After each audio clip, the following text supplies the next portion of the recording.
Welcome to all you Libras. This is your monthly horoscope for February of 2021. Two big things are happening. Mercury retrograde in Aquarius and a whole bunch of planets in Aquarius. And another thing is the Saturn Uranus square. So let's talk about this. First of all, there is like a traffic jam in the sign of Aquarius for the whole month of February. At a certain time, there is like 6 planets there. I mean, there's a new moon on the 11th of February, the moon and the sun together in Aquarius, but there's also Saturn there, there's Jupiter there, Venus, and Mercury retrograde. It's a whole bunch of energy in one of the most enjoyable houses of the horoscope, which is your 5th house. So that's really, really good news. I know that may sound strange because you think, oh, Mercury retrograde, lovers are coming back, or whatnot. Not necessarily. When the retrograde is in a sign that goes well with your sign, which is the case now, you are an air sign, Aquarius is an air sign, and Mercury goes backwards as from the 31st of January up until the 22nd of February. So then it goes direct again. So that is a pocket of time where you can reassess this 5th house. So much energy there, not only the Saturnial energy of wanting to have this discipline, wanting to be serious, slowing down things for sure, but also very expansive energy now. Not only with Jupiter, but especially around Valentine, actually, you're going to have this Jupiter and Venus and Mercury retrograde and all so close together. That's very benefic energy. What does it mean? 5th house, first of all, is romance.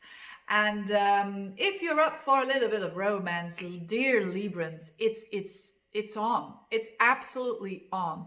For those of you who are looking for love, or who really welcome love, so to speak, or new love, definitely this is possible, because the retrograde means a reassessing, which happens a lot, doesn't it, when you get to know someone, and then after, when Mercury goes direct again, you'll get to know them better, after these first couple of weeks. So that could be going on for you. And your ruler is there as well, Venus there. So it could be really someone where you have a very unusual connection with, because it's in Aquarius, but also very lovely, expansive, positive vibes going on between the two of you. Also when you are in a relationship, you could rekindle it, you could have more fun doing things together that you love to do, and refinding that enjoyment. The 5th house is about enjoyment. It's about pleasure. It's about doing stuff in a kind of way that is very spontaneous. You have a lot of spontaneous energy there as well, notwithstanding the fact Saturn is there.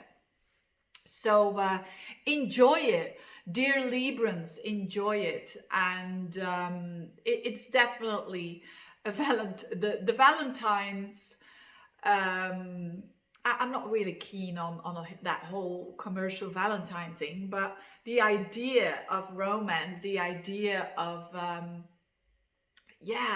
this lovely energy that has to do with the heart is really on for you. And I like that for the Librans, because a lot of Librans had rough times with a lot of emphasis on the cardinal signs the last couple of years. But as I said, it's good now. It's a very, very playful month, and it can be also a month with a lot of conversations, but good conversations where you kind of rethink about, because of this Mercury going backwards.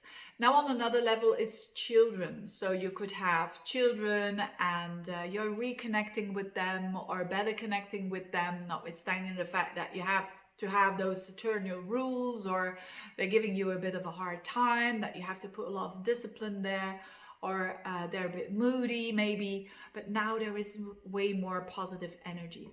The 5th house is also your self-expression. So more possibility for doing that, hobbies, also It's establishing your own business, for instance. This is good energy. Really to think about it, to wanting to implement it, and then when Mercury goes direct around the 22nd of February and onwards, really implementing these ideas that you have. So definitely good for starting a new project, starting new creative projects. It's going to be quite your cup of tea. I mean, in general, of course. Now, the other thing that is happening is the clash between Saturn and Uranus. So Saturn and Uranus, there are three clashes that they come into a perfect square. Now it will be the first time on the 17th of February at 7 degrees Taurus, 7 degrees Aquarius. So again, in the sign of Aquarius as well.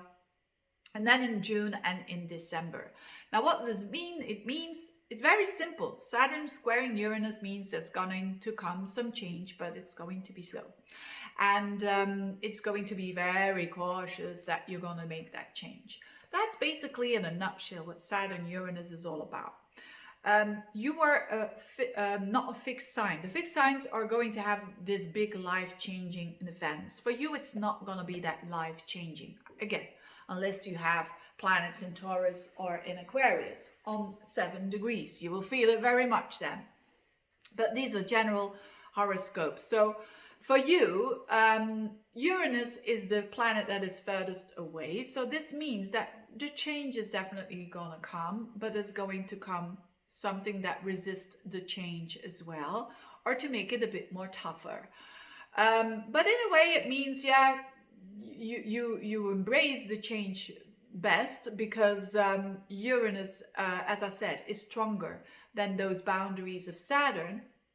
But doing it step by step is the best way. And as Uranus is in your 8th house, so this is the house of money and sex. This is the house of money and intimacy. This is the house of power struggles. So there could be, when you are in a relationship, there could be going on some power struggles. And that Uranus is saying this needs to stop, we need to break through, we need to break free from that. So don't resist that, right? And the Saturn in your 5th house could mean that, you know, matters of the heart. It's kind of hard to do that. But do it gently but surely.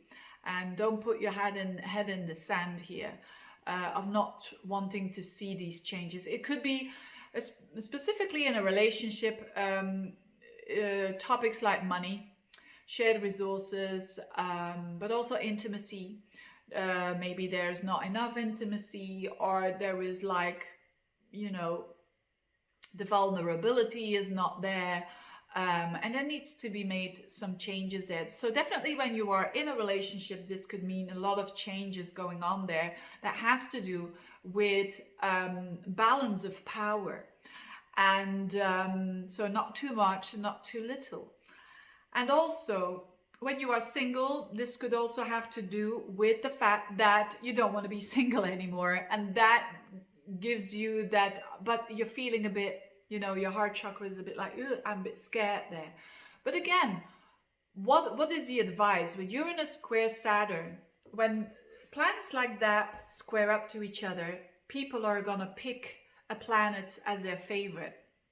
Now, when you are a bit more towards the gentle, serious Libra, you will pick Saturn. And then you will be a bit afraid of these changes and afraid of Uranus wanting to do everything to, you know, get yourself more intimacy, get yourself a better financial situation when you share those resources. It's also investments as well. But the advice to do is to be open for it with little steps, and not to deny too much, not to resist that change, because it's going to make it worse and heavier for you. You could also be in a totally different Libran, a Libra with a lot of willpower, with a lot of, I'm going to make things happen and I love change. Then you are going to pick Uranus and you're going to say that Saturn there, I don't care. So, and you have to be a bit more careful then. Don't go too much for the big investments or for the big loans or whatnot. Hold your horses a little bit and see what happens, what the universe is telling you. So you see, it depends, of course, on your personality, but that is the clash between these two. You've got to have both at the same time, which is a bit of paradox. But anyway, that's life, right? A lot of life, we feel those paradoxes. So having said that, I think a pretty interesting, a pretty lovely month. I mean, in general, enjoy it. And thank you so much for watching. Bye-bye.